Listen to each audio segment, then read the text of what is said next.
Sintonis. Ciência.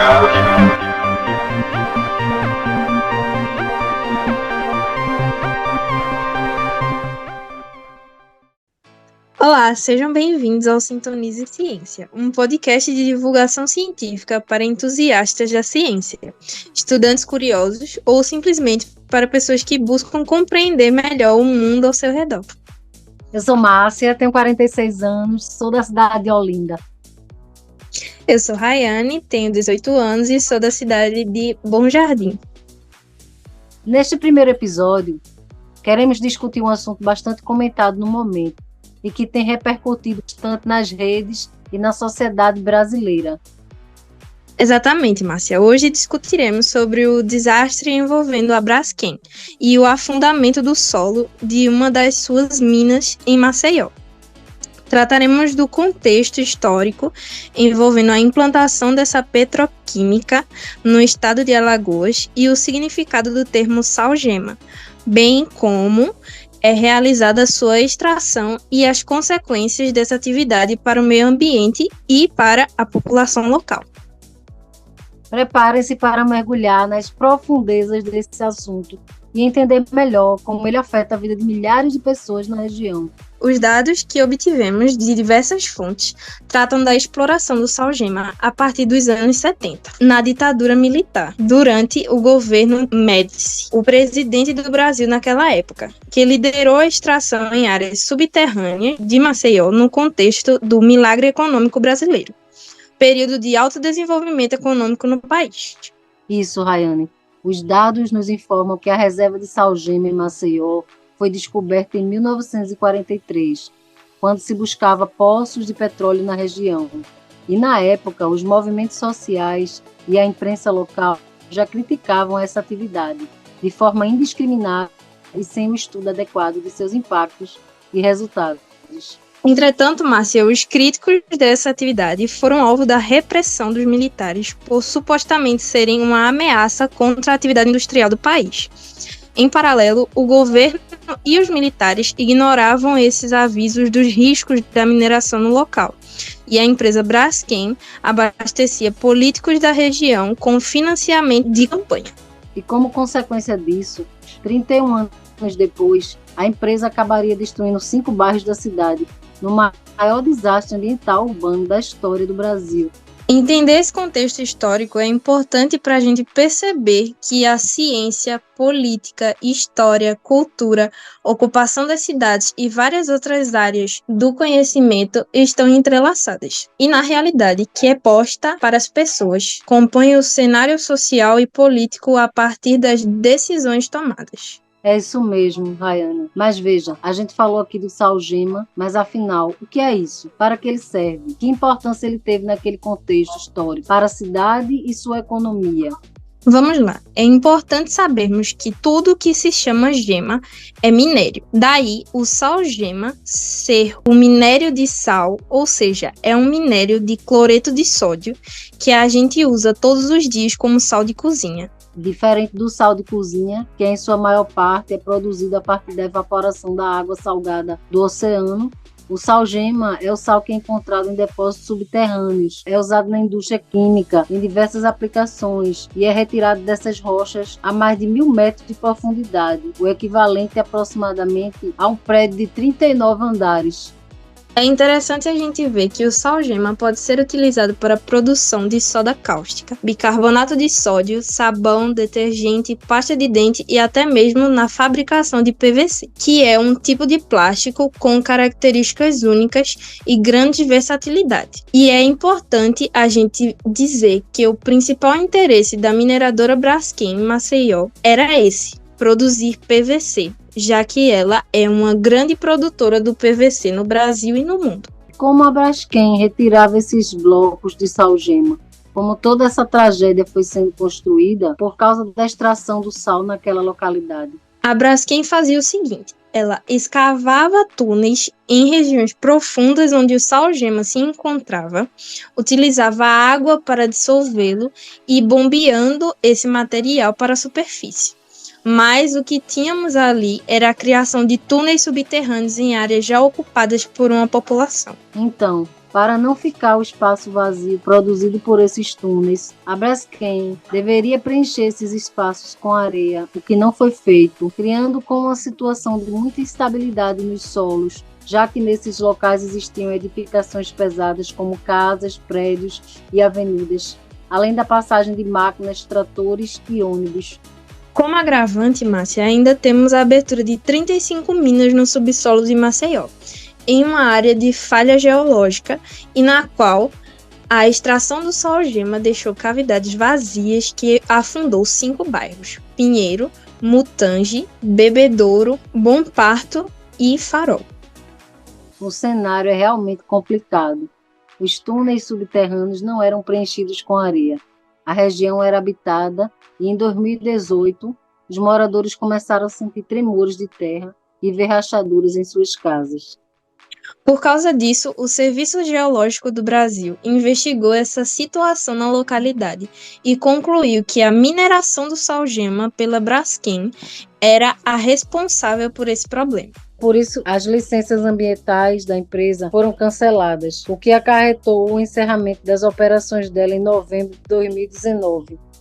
E a história não se encerra por aqui, gente. Agora, no dia 10 de dezembro de 2023, uma parte de uma dessas minas, a de número 18, se rompeu, inundando o local com a água da Lagoa Mundal, alagando e destruindo partes muito significativas do bairro do Mutange, em Maceió.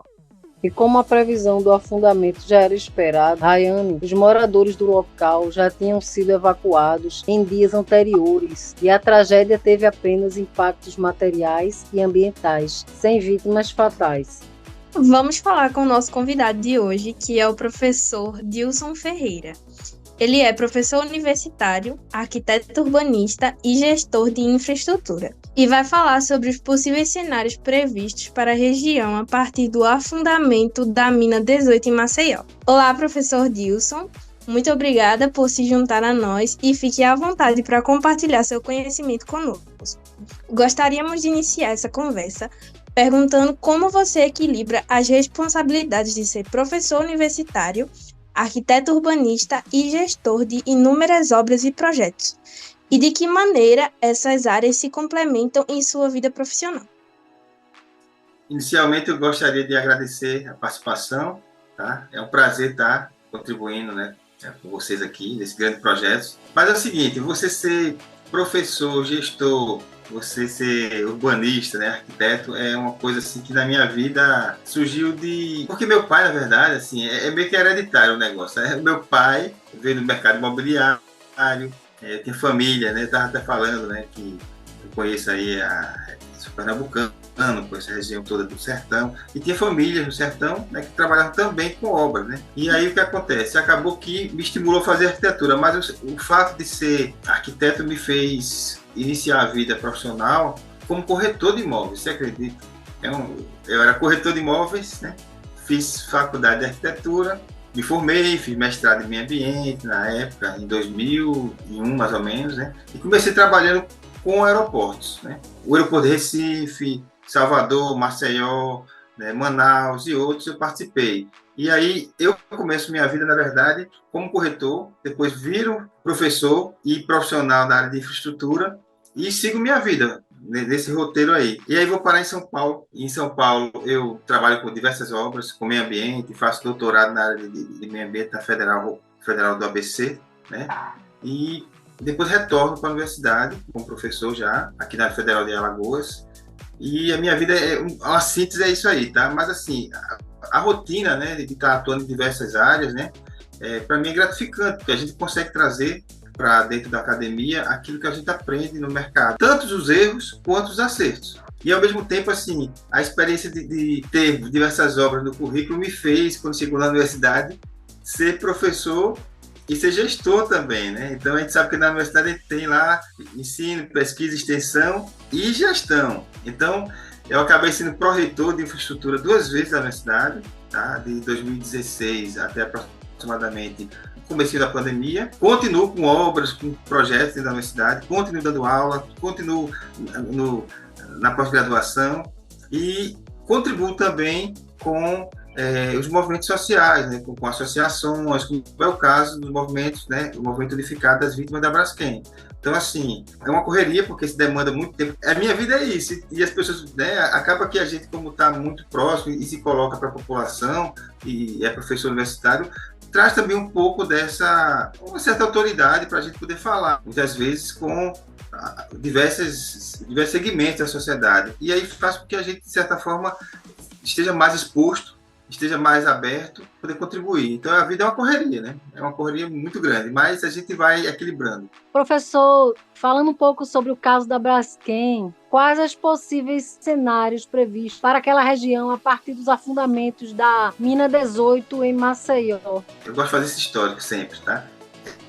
Na década de 70, na verdade, lá atrás, quando foram explorar petróleo aqui no estado de Alagoas, isso na década de 60, essa região onde tem a mina 18, se encontrou lá, quando estava perfurando, buscando petróleo, se encontrou resquício de salgema nas brocas. E a partir disso, o governo do estado de Alagoas, junto com o governo federal à época, né, acabou trazendo essa indústria chamada Salgemas Indústrias Químicas S.A., que era uma estatal, né, federal, e instalaram ela numa restinga, numa área de restinga, ou seja, a instalação no local já, vamos dizer assim, eu fico brincando que a instalação da Braskem já foi um crime ambiental, a sua própria instalação numa área de restinga. Imagina você instalar uma grande fábrica química numa área de restinga, né? Então, depois disso, né, ao longo do tempo, se tornou Triquem, né, depois se tornou a Braskem. Aí, chegando agora, atualmente, o que acontece? Essa região toda do Pinheiros, Levada, Comparto, os 5 bairros que a gente fala, né, tem 35 minas exploradas ao longo do tempo. 3 dessas minas estão dentro da Lagoa Mundaú e se perderam. Nem a própria Braskem sabe onde elas estão. Então, é um risco para quem trafega por ali. Pode colapsar e você está passando ali, que é uma área turística, tem muita gente, né, na região. E o que acontece? Essa mina que colapsou agora, no final do ano, que é a mina 18, antes dela, teve 2 outras minas, a 20 e a 21, se fundiram no subsolo e causou esse estrago, que foi esse abalo sísmico que teve nos bairros, né, que fez com que 15 mil imóveis fossem evacuados na região. Aproximadamente quase 10% da cidade foi evacuada, ou seja, e foi tudo demolido, né? Boa parte, e ficou os escombros lá. Atualmente voltou a colapsar, começou a colapsar o solo, né, que foi a mina 18, e depois da mina 18, mais pessoas foram retiradas da região. Né? Hoje você tem aproximadamente aí 60 mil pessoas que saem de suas casas, alguns recebendo indenização, outros não aceitam indenização, outros estão em hotéis, mas assim, a situação é muito grave, tá? É muito grave, porque a gente sabe que as informações, né, durante esse tempo todo, são 40 anos de omissão do ponto de vista de fiscalização também, né, do poder público, e assim, é algo assim que a gente vai ter que conviver durante muito tempo, porque atualmente a situação aqui é assim, de risco. A mina colapsou, ela continua descendo, ao lado dela tem mais minas, e a gente sabe que pode se abrir uma cratera muito grande. A gente fala que o bairro de Bebedouro vai sumir praticamente do mapa, né? Porque já se abriu uma cratera de 20 metros e tem mais de 100 metros de diâmetro, né? Ou seja, de lagoa que entrou no continente. E essa é a situação hoje, professor. É muito grave. Aproveitando a presença do nosso ilustríssimo convidado, vamos falar um pouco sobre as questões ambientais da região. Professor Dilson, aquele local é repleto de manguezais, que são fundamentais como berçários de grande diversidade de peixes e têm importância comercial e para a segurança alimentar dessas populações. Como você avalia as consequências desse impacto ambiental para esse ecossistema?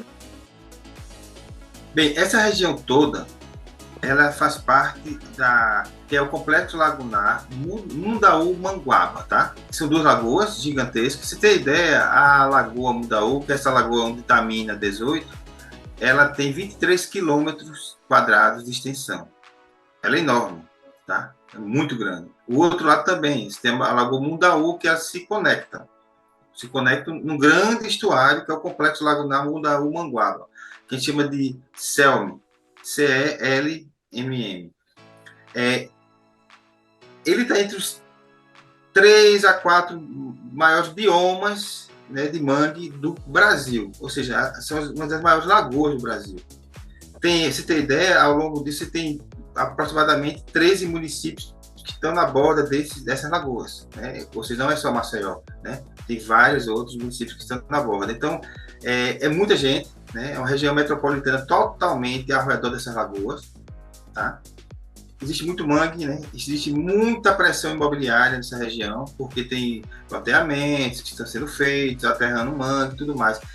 E o mais grave, esses mangues, onde estão aí, onde está a mina 18, que colapsou, ela afundou mais de 14 hectares de mangue. Já estava afundando, na verdade, né? Afundou 14 e agora afundou um pouco mais, ou seja, a própria mineração, quando se colapsa as minas, o solo vai afundando. Então, já afundou, né? Já tem pesquisa da universidade, né?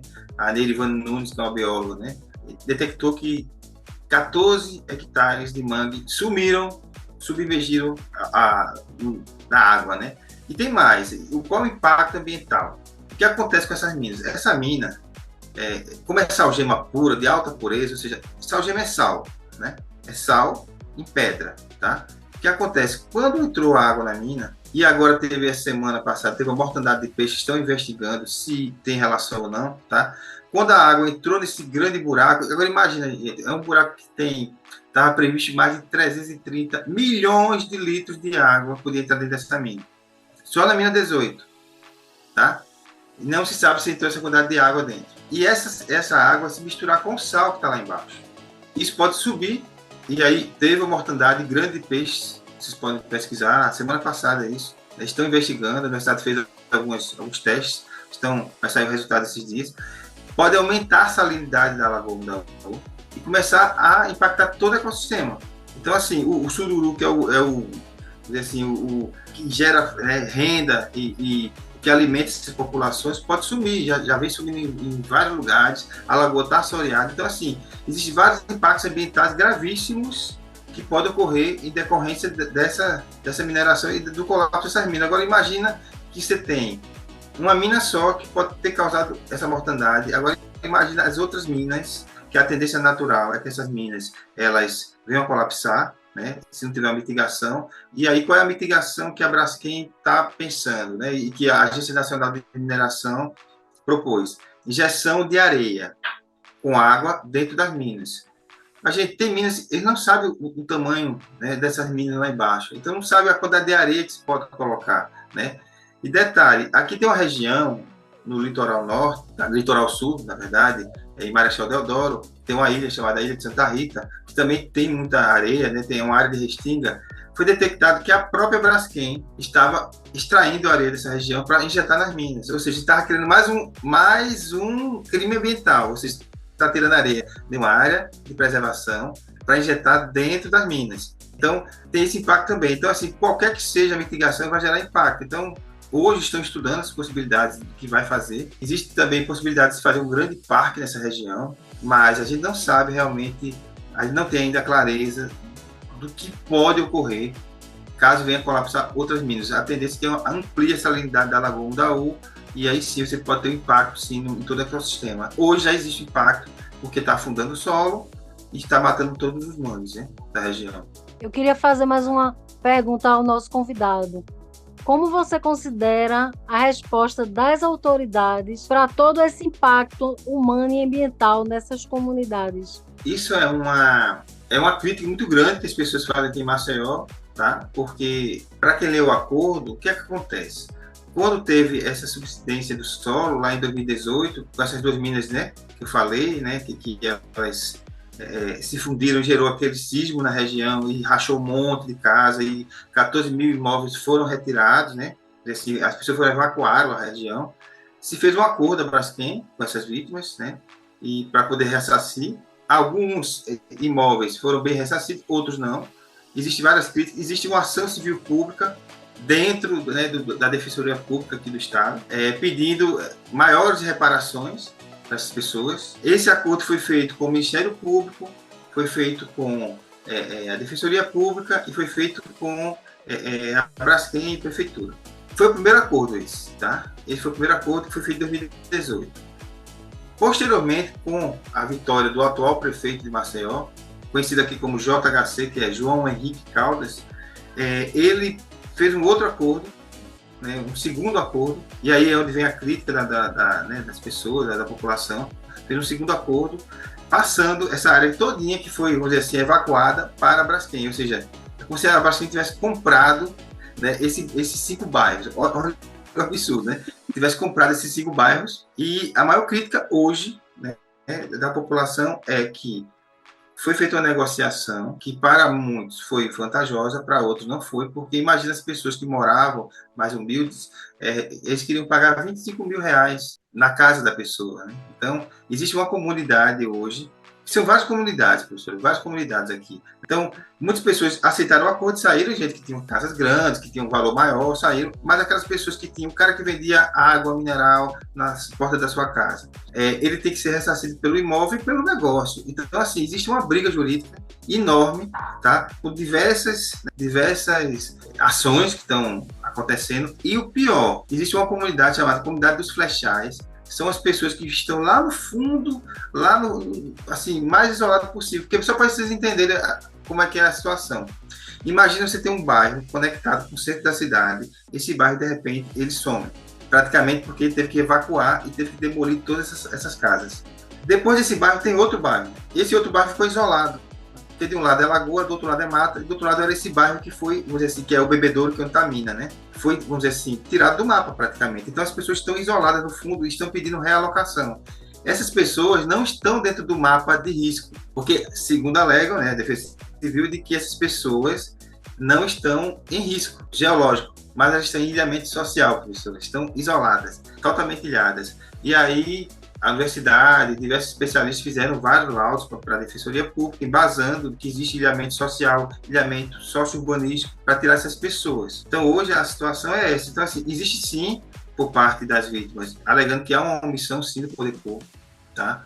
Que o poder público não está negociando da forma correta, e que, assim, e aí, né, é o que fala a população aqui, né, é que o prefeito vendeu 5 bairros para a Braskem. É isso que se coloca aqui hoje. Então, assim, realmente hoje, se você chegar em Maceió, você vai ver 5 bairros que está totalmente, sumiu do mapa, 15 mil imóveis, né? Está lá tudo, parece uma cidade fantasma. Muitas pessoas não receberam o ressarcimento, tá? Então, assim, a cidade hoje está um pouco dividida. As pessoas criticam também o judiciário, né? Porque alegam que está devagar e tal. A Defensoria Pública vem tentando defender essa população com essa ação civil pública. Surge o MUVB, que é o Movimento Unificado das Vítimas da Braskem, que é a associação, onde juntou todos os movimentos numa associação só, tá? E eles têm advogado, né? Eu faço parte, sou diretor técnico do MUVB, apesar de não ser um afetado, eu estou lá junto com eles, tá? Ajudando. E a Defensoria Pública hoje vem tentando fazer vários laudos socioeconômicos, chama diversos especialistas para poder embasar ações, e até então todas as ações que foi impetrada, a população não ganhou nenhuma, tá? Existe uma pressão para que o prefeito venha realocar essas pessoas que estão ainda, né, nessa região. E o pior de tudo é o seguinte, porque existe um mapa de risco. Se vocês pegarem lá, Maceió, digitar lá no Google Pinheiros, vocês vão ver que tem uma mancha verde. Já está no Google, tá, gente? Isso aí você vê que já está até no Google essa área toda afetada. Já existe dentro do Google isso. Essa área afetada, essa área dos 15 mil imóveis, dessas 60 mil pessoas que saíram. Fora isso, você tem essas comunidades que eu falei, Bom Parto, você tem os Flechais, que estão tentando entrar dentro do programa de compensação, né, para sair, porque elas estão ilhadas, totalmente ilhadas. E aí tem uma terceira, vamos dizer assim, um terceiro grau de vítima, que é aquele seguinte, que o cara não está ilhado, ele não está dentro da área de risco, mas ele está na borda. O que significa na borda? Significa que você não está dentro do mapa de risco, mas você está na fronteira. O que é que acontece com o seu imóvel? Seu imóvel é desvalorizado, você está numa região totalmente escura, como se você pegasse a cidade e você tivesse um buraco escuro no meio da cidade, né, onde não tem segurança, onde as casas são vários escombros, onde você tem tudo, ou seja, é uma cidade fantástica do lado da sua casa. Essas pessoas, e aí eu fiz essa semana um levantamento para um jornal aqui local e mostrei que existem 6 mil imóveis que, embora não estão dentro da área de risco, mas são impactados porque desvalorizou, as pessoas não conseguem alugar, não conseguem vender, e o pior de tudo, a Caixa Econômica não permite financiamento para essa região, esse pessoal que está na borda, na fronteira, essas pessoas não conseguem fazer um seguro. Se você quiser, com o seu dinheiro, fazer um seguro num banco para segurar sua casa, porque está na borda da área de risco, as seguradoras não aceitam. Então, essa é a situação hoje, vou dizer assim, e a gente aguarda, né, que o poder público, né, e sim, tem a questão da CPI também, né, lá em Brasília, né, o Renan Calheiros, que é um senador aqui, conhecido nacionalmente, ele conseguiu as assinaturas, essa CPI vai agora, depois do recesso parlamentar, vai iniciar.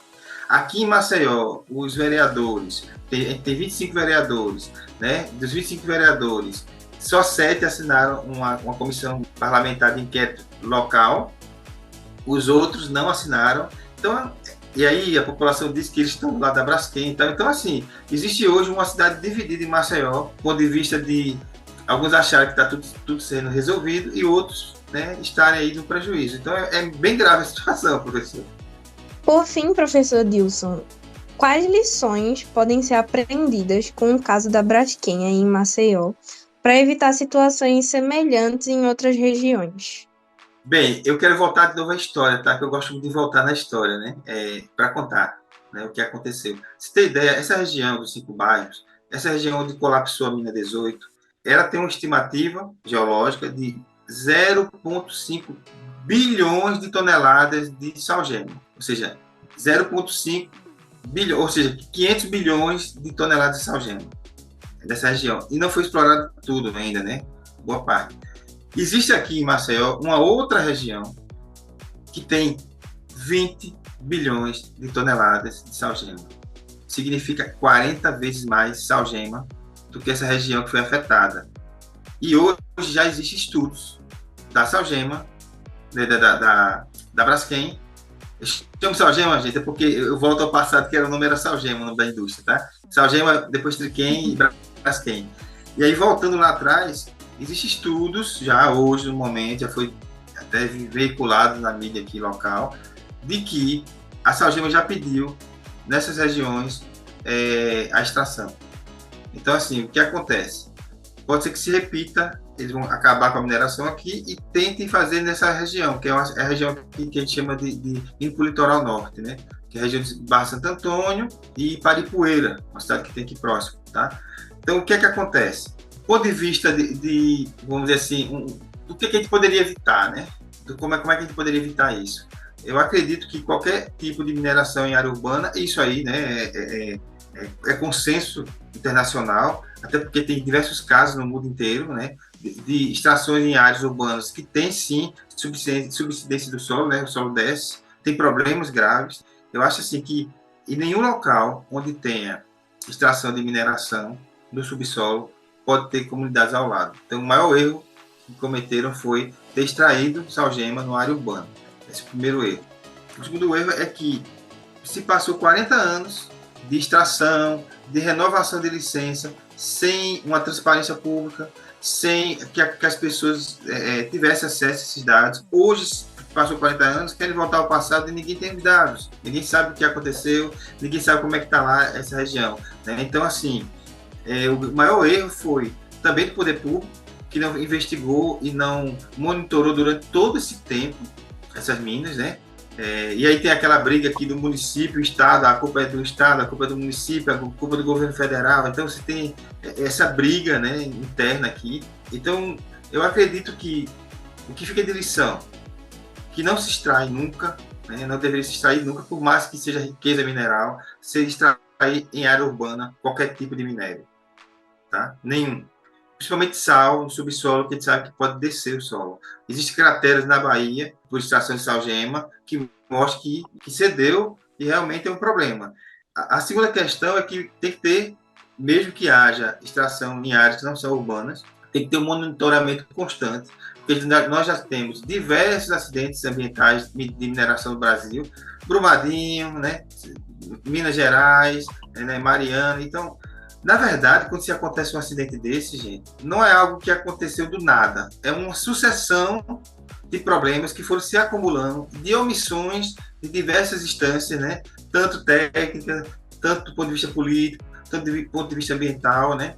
Então, assim, caso se venha a extrair salgema aqui em Alagoas no futuro, vai ter que se isolar uma área, né? Vai ter que se fazer a monitoramento em tempo real. Eu defendo aqui que tem que ter uma base de dados muito consistente, não só apenas aqui em Alagoas, mas no Brasil inteiro, para que as pessoas tenham acesso. Tem que ter relatórios sempre mostrando a população, porque é um risco muito grande, gente. Imagina uma cidade como Recife, que tem metade da área de Maceió, tá? E de repente ela perder 20% de sua área. O que para a gente aqui seria 20%, aí para vocês seriam 40% da área da cidade. É uma coisa gravíssima, entendeu? Então, essa é a mensagem que eu coloco, né? Que sim, tem que ter monitoramento, tem que ter controle social desse tipo de estação, porque a gente vai ficar com esse passivo durante muito tempo, sabe? Pelo menos uns 30 anos, esse passivo vai ficar com a gente aqui. A gente agradece ao professor Dilson por todo esse esclarecimento e, utilizando as palavras do escritor e líder indígena Ailton Krenak, também consideramos a ação petroquímica Braskem em Maceió um abuso escandaloso do direito das vítimas viverem no seu próprio território, o qual foi afundado enquanto diziam se tratar de um dano da natureza, quando na verdade a mineração no nosso país é um território dominado por interesses que não levam em conta o bem-estar da população. Em outras palavras, essa situação pode ser considerada uma necropolítica, que é uma política de morte deliberada, incentivada ou até mesmo financiada pelos governos vigentes, em que somente o lucro é o que importa. Para finalizar o tópico de hoje, trouxemos um poema do livro O Caso Braskem, do escritor Carlos Pronzato. Resistência 1. O que afunda não é uma casa. Paredes, azulejos, janelas tampadas com cimento, portas fechadas pela última vez. O que afunda não é uma escola, um hospital, o campo de treinos do CSA, tijolos infinitos como lágrimas de sal. O que afunda é a luz do quarto das crianças, as flores que ficaram, os gatos perdidos no silêncio do bairro. O que afunda somos nós, um tremor de angústia no fio da navalha, nossas vidas nas cavernas subterrâneas. Uma larga rachadura no subsolo da alma. Esse foi nosso podcast de hoje, falando sobre os impactos da mineração de salgema em Maceió e as suas consequências para a população e para o meio ambiente. Obrigada a todos que chegaram até aqui. Os links utilizados para a composição deste episódio estão disponibilizados na descrição do episódio e servirão para você que queira saber mais sobre o assunto. Não se esqueça de seguir nosso podcast aqui no Spotify, compartilhá-lo com seus amigos e ativar as notificações para ficar por dentro de todas as nossas atualizações. Nós também estamos presentes nas redes sociais. Procure por Sintonize Ciência, tudo junto e sem acento no Instagram, no YouTube e no Facebook, que vamos compartilhar recortes, matérias e conteúdos extras, somente para você. É isso aí, gente. Eu sou Márcia Cavalcante e foi ótimo estar na companhia de vocês. Eu sou Rayane Johanna e adorei a sua companhia. Até a próxima. Até a próxima.